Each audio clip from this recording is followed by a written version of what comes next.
Hi, everybody, and welcome to Healthy Living. I'm Chef AJ, and my guest today is Dr. Nick Delgado. Dr. Delgado educates over 26,000 physicians all over the world about health and longevity, and you can find more out about him at www.nickdelgado.com. Welcome, Dr. Delgado. It's great to be with you, Chef AJ. You know, we're on an odyssey to change the planet, and there's so many new developments that I'm so excited to be on your show. Yeah. Well, I'm excited to meet you because I finally met you last November at the Engine 2 conference after trying to locate you for about 4 years. And apparently, it's not your fault. Apparently, I had the wrong email. But let me first tell you how I found out about you. And I'm even more excited now to talk to you because I recently heard and watched the wonderful lecture you gave at the most recent McDougall Advanced Study Week and blew me away on so many levels, and there's so many nuggets in there that I want to address. But first, let me tell you how I found you, and then that might be a topic in itself you want to talk about. So, like you, I follow a whole food plant-based diet, and I think for you it's been 40 years, right? Yeah, 40 years, 4-0. Right, and for me it'll be 40 years in September, but what we have in common is it's also a low-fat, oil-free, plant-based diet. And so I've been teaching this for many years, and somehow I came across this remarkable YouTube you've done that says how to become diabetic in 6 hours. And whenever I teach a class, I make the food without oil, and I explain to them why it's not health promoting, and I always send them that video. So I love that video, and we can provide a link to it, but could you tell us a little bit about what made you do that video? Because basically what you're doing is you're eating oil and you're showing that you're becoming diabetic, and outside of our world, people think that fat is not that fat isn't necessary, but oil certainly isn't necessary, and that's something I wish you could just drive home to our viewers. That I mean, look at you, you're like 62, I think, 60. 62. And ladies, he's single. This is a plant eater who's single. And if you saw his abs, you'd all be writing him right now and going to Newport Beach the minute you watch this. But we'll get back to that. We'll try to hook you up on this show. But tell me about how you got interested. I mean, you worked at Pritikin, didn't you, for a while? I actually worked with Nathan Pritikin for nearly 3 years in 1978, 79, and 80. And it was an exciting time for me because I had met with Nathan Pritikin in Pasadena, California, where I know you're going to be at Forks Over Knives next week. Absolutely. Weekend with Caldwell Esselstyn. And it was at the Pasadena facility. There was over 600 people that came out to hear Nathan speak. And he was doing a seminar. And at the end of the 6-hour talk, I stood in line, and I was the last person in line, and I showed him a picture of my before-after to catch his attention. I said, it's because of your book, Live Longer Now, that I've been able to drop 50 pounds, overcome a stroke, restore my blood pressure to normal, and I just want to thank you. And he looked at me, and he looked at my before-after picture, and then he said, how would you like to come to work at the Pritikin Longevity Center? Wow. And I'm like, oh my gosh, what a chance of a lifetime. Well, I was a graduate student at that time in health science at Loma Linda University, and I had set up a nutritional counseling center in Temple City, California, a little center there with a plaque, and it said Nutritional Counseling Center at Locke Beeman's physical therapy office. Although I was studying to be a physical therapist, and I was at Rancho Los Amigos and doing work in helping people rehabilitate from stroke and arthritis and amputated legs from poor diet, quite frankly. And I realized that my future did not lie in being a physical therapist. I realized that when I tried to rehabilitate people as a physical therapy student and as an intern, that oftentimes they would end up coming back to the same hospital suffering a second or a third stroke. Or I remember Charles, who came, and he was the president of PCC City College, and he had had a leg amputated. And it was just so disturbing to me to see his deterioration and watch what they served him for breakfast and lunch every day. Bacon and eggs and sausage and cheese and full fat milk. And so I really had a struggle with what am I doing as a physical therapist, and how can I help them upstream, like Dennis Burkett, who I met at the Pritikin Longevity Center. And he talked about a whole foods diet in Africa where the people are healthy and they rarely ever have diabetes or heart disease, and they eat all this fiber. And he claimed it was the fiber. Pritikin said it was the fat. They both agreed it was probably somewhere in between both. And by following a whole plant-based diet, you get the fiber and you can choose not to use the oil. A little bit of fat, a little bit of protein, maybe, but we put it on every meal, and all that excess, Pritikin called it lipotoxemia. Oh, wow. You have a load of fat that rolls into the bloodstream. It's toxic, and it causes all these problems. And I'll never forget, Pritikin told a story. He said, imagine there's a group of people, and they sprinkle this little white sugar, white powder on their food, and they eat it every day, and they didn't realize that they were starting to lose their teeth, and they were starting to lose their eyesight, and they were losing their hearing, and they were getting sick and ill and dying and having cancer and heart disease. And then someone realized this white powder they were sprinkling on their food was arsenic. And so people are using excess fats and oils, and although the oil in a nut and the seed and the olive may be okay, the oil that comes separated, that's unprocessed, is highly thick.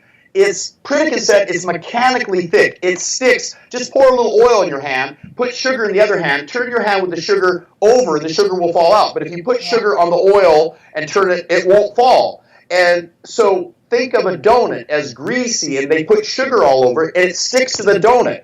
That's what happens to 8 million red blood cells that are at the head of your pin.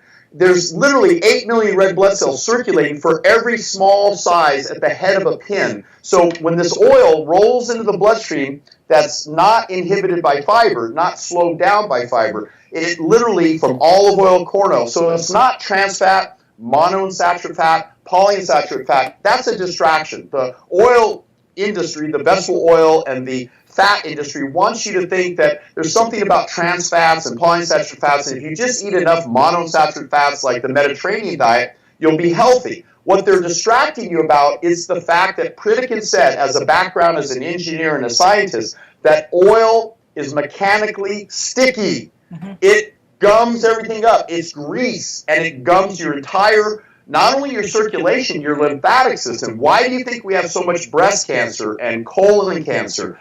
All these cancers are starting to relate all this grease and oil that chefs cook with. All the best chefs cook with oil. Right. The greatest chef is like you, who's learned to do it without oil. Right. Well, they don't teach it in culinary school.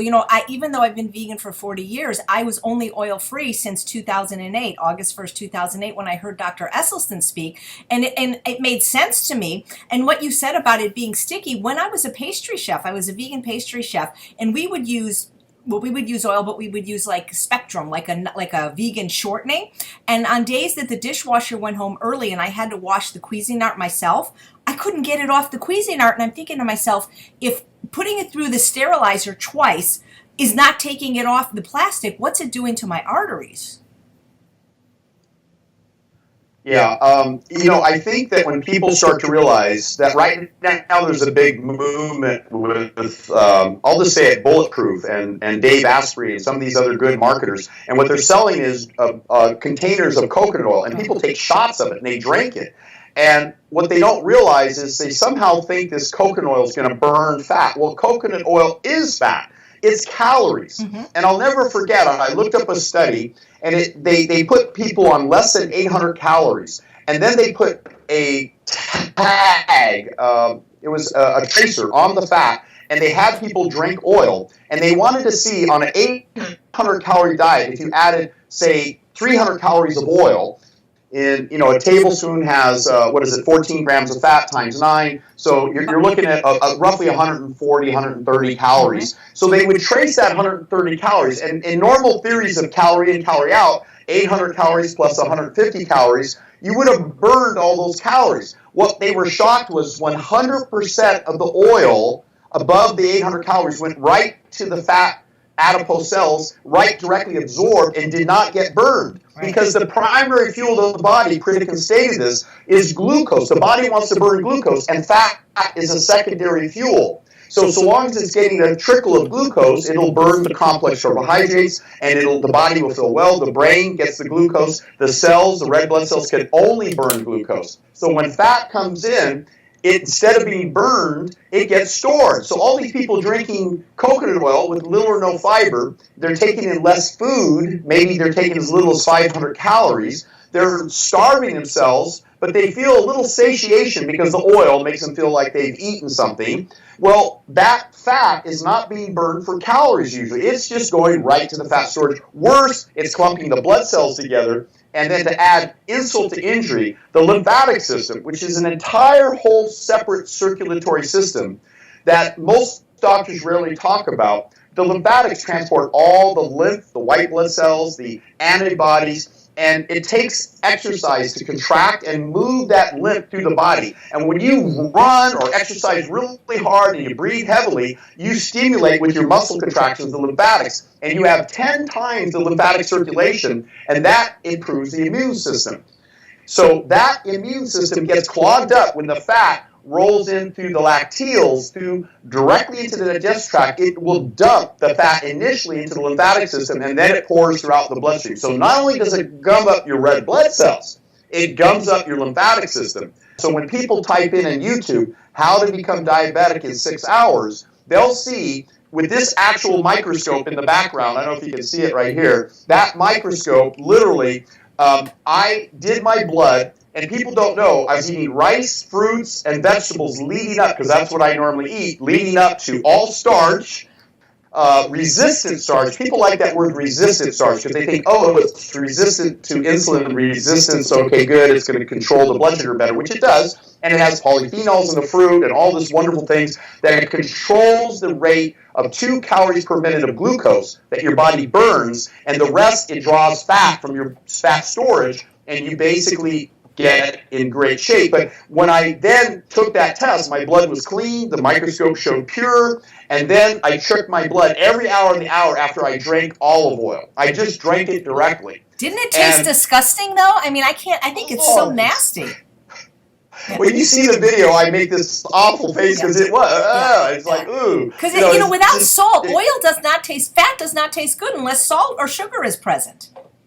Yeah, so everyone who's drinking literally down coconut oil, maybe there's a little stevia sweetener, I don't know what they're using, because I took one swig of it, and it was just, oh God, people are doing this? This is crazy. And so I drank some oil, and within, it was about 2 hours, my triglycerides doubled. By about 6 hours, I sped up the whole process, and I had some cheese and a cheese sandwich with meat and cheese, and by the 6th hour, my triglycerides had gone up to, I think it was about 300, and my glucose level, blood sugar, went up to 130, and I was testing diabetic within 6 hours. Wow. It seems like there's so few people like you and Dr. McDougall and Dr. Esselstyn left that really understand this and promote this. When did this love affair with fat and oil come to be? I'll tell you a couple reasons. And by the way, there's a really good website, besides, of course, my website, nickdelgado.com, and we have a revision of our delgadoprotocol.com site. So if you go to nickdelgado.com and you click on product, it'll take you to Delgado. That being said, we're launching over 500 unlisted YouTube videos. We have yours listed because it got so much attention, and you're so good about interacting with the people who post comments that people love that interactivity. We love it that you're active in the community. And but the point is, I'm about to launch the biggest coaching program in the history of health and anti-aging and lifestyle medicine.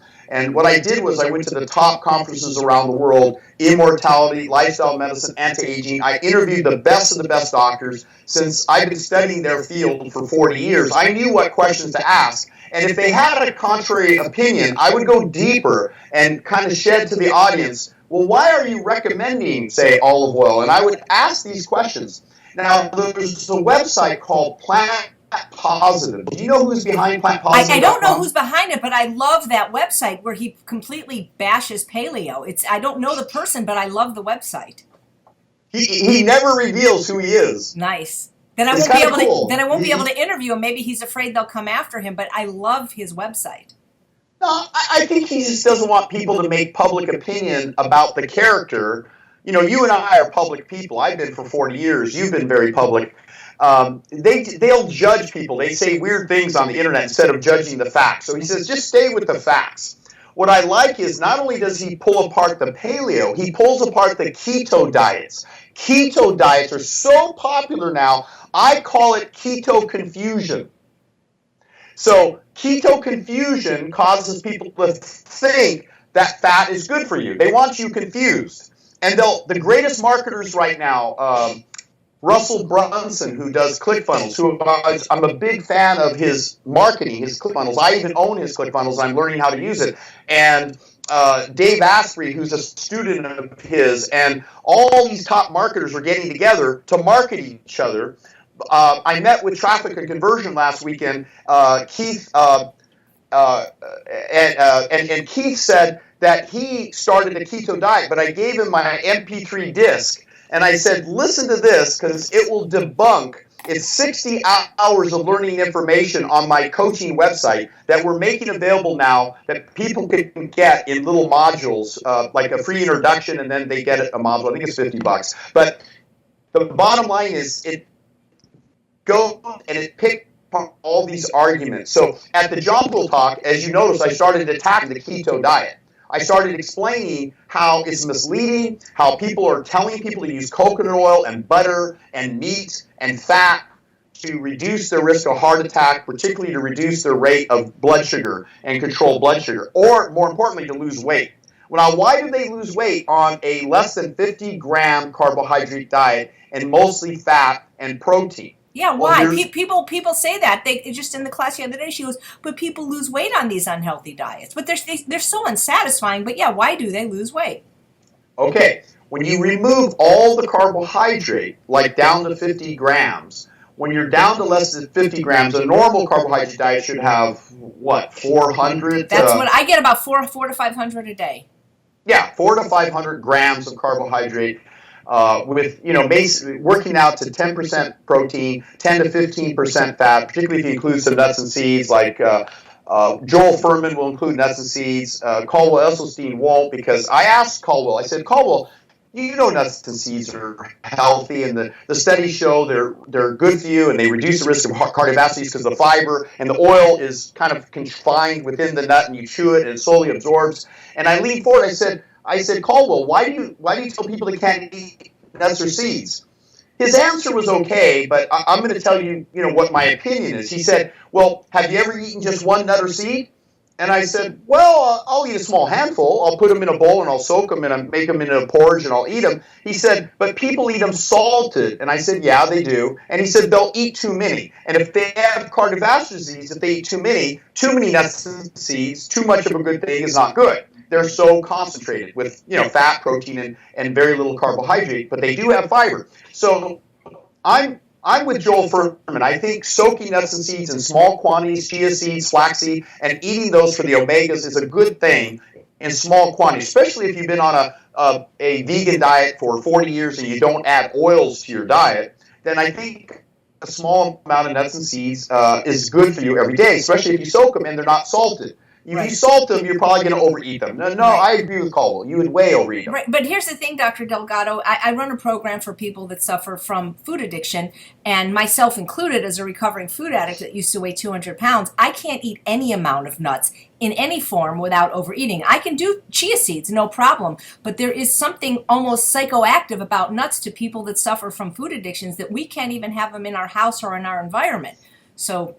Can I confide in you a personal story about my food addiction? Sure.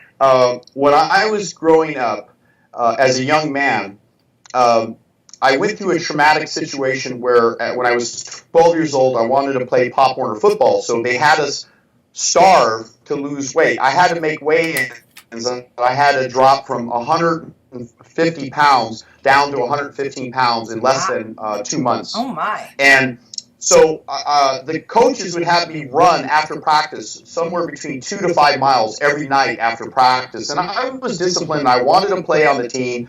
And they wanted me because I was at that time very determined and focused and energized. And so every night I'd run. And then as I got closer to the weigh-ins, I was still 10 pounds overweight. So the last week, I literally went off. I went down to 1 egg a day and one little spoonful of cottage cheese. And every night I was so hungry I'd cry myself to sleep at night. I'd go to high school in the morning, to Pop Warner to grade school, but I was crying at night because I was hungry. I understand now starvation, because the last week I just went on a complete water fast while I was still running. So running, expending calories, going to school, and starvation, zero food. I was, on the day of the weigh-ins, I stepped on the weight scale, and I was supposed to weigh 115 pounds. My coach gave me some little white pills. I don't know what it was. Wow. and I was feeling really funny, and I stepped on the weight scale, and I made 113 pounds. I was 2 pounds under. I made the weigh, and I made the team. Those little white pills caused me to faint. I'm assuming amphetamines. I don't know what they give people when they're trying to desperately lose weight. Wow. And I guess it was a diuretic. Whatever it was, I lost 2 more pounds, and he didn't want me to have the risk of not making the team. Mm-hmm. And so I made the team, but I didn't realize I had to make weigh-ins every week. I thought I just had to make weigh-ins the first day, and then I could play the season. Yeah. So every week, they only added, I think it was a paltry 2 pounds to my weight, 115, 117. And so the third game of the season, I broke my hand and my ribs in a game. And it was an excuse. I could quit. See, I'm not a quitter, but I had broken hand and broken ribs, so I could quit, and I could go back to eating. So I went to my dad's bar called Nick's Place in Temple City, California, and they served sandwiches. And all I did for a solid 2 weeks was eat and eat, because I was so starved. I was so psychologically, I couldn't get enough food. I just kept eating and eating and eating. Ever since then, I could never control my appetite. I went from 120 pounds on the weigh-ins, and I got to play in the Turkey Bowl at Utah against the state champs. And they said, guess what? There's no weigh-ins. So my finger had healed up, and my ribs had healed up, and I had bandages on my hand and stuff. And I was going to play in the game, and they were all excited because they had 2 big linemen that were overweight. And so they agreed with our coach to not have weigh-ins because they wanted their 2 linemen to play. Well, they put me at fullback, which was going to carry the ball. I'd never run with the ball in my football career. But I sounded fun, and I ballooned up from 120 to 145. So I gained back all that weight, right? So in the game, I ran over all their players because I was bigger, stronger, faster. And from that moment, I made a vow to never go on a diet again in my life. Because to me, diet I equated with starvation and suffering. Mm-hmm. Don't most people equate dieting? Yeah, diet. The first 3 letters are die, and because what they're taught is there's always some kind of deprivation. Weigh and measure your food on a scale. Put it on a smaller plate. But if they eat the way you and I eat, or Dr. McDougall recommends, you can eat huge, pretty much unlimited quantities of fruits and vegetables and whole grains and legumes and potatoes. It's the fat that's the problem. If you're eating fat, then you pretty much have to eat small quantities. Okay. So do you have any books? I know you have a cookbook right here, and you have beautiful recipes that are superfoods, good fats, non-gluten, dairy-free, oil-free, soy-free, and vegan. Wonderful. I have Stay Young for Healthy Joints. Nice. And I have my favorite book, Grow Young and Slim, that's out of print, but they can get it used on Amazon, I think. Cool. And so, but the other ones they can get on your website, nickdelgado.com? Uh-huh, yes. Great, terrific. They would just click on products, and they would go to Delgado Protocol at delgadoprotocol.com, and that would be the link to buy the book. One of the things you talked about in your McDougall talk was this concept that the Japanese use, haribachi-bu, eating till 80% full. And I like the concept, but I've never been able to know what 80% full is until I'm 100% full. I mean, I've never quite been able to grasp that concept. I guess the way to put it is, most people know when it looks like they've eaten enough, and what do most Americans do? We're going to serve dessert, here's a pie, and you just say dinner, and they go, I'll find room, just a little more room. Well, you're way beyond full. Mm-hmm. Save the pie, the pumpkin pie. Hopefully it's sugar-free and dairy-free and oil-free. You can make good pumpkin pies. I do. Yes, save the pumpkin pie for the next morning or that night. I'm not opposed to eating at night. I'm okay with eating at night, so long as it's whole, fresh food. You know, people say you got to cut off, can't eat past 6 o'clock at night. I eat at night all the time, and I have ripped abs. Interesting. But what I eat large amounts of vegetables, big bowls of vegetables and salads with oil-free dressing, Right. lots of fruit. Now, when I want to gain weight, I eat more beans and rice and whole grain pasta and beans, nuts and seeds. I eat more dense food. So it's McDougall stated it quite well. You know, there's on the spectrum of mushrooms and cucumbers and tomatoes and bell peppers, they're high in water content and they're high in fiber and they're low in food density. There's not much substance to them. Even potatoes have fairly low density. Yams have more density. They're heavier, right? Yams have more calories. Do you eat sweet potatoes, and winter squashes as well? All the time. You know, you mentioned dogs. Do you have any dogs? I used to have a Rhodesian Ridgeback, an amazing dog. Honestly, I travel so much, I'd be concerned about where would I put my pet. And I travel with my kids. They're my pets. So I've taken my kids to Japan, to Thailand, to South Africa, to Germany, to India, I haven't made Australia yet. Hopefully someone will invite me. I've got a lot of following there. I've been to Malaysia. I've been to Singapore. I've been to Canada.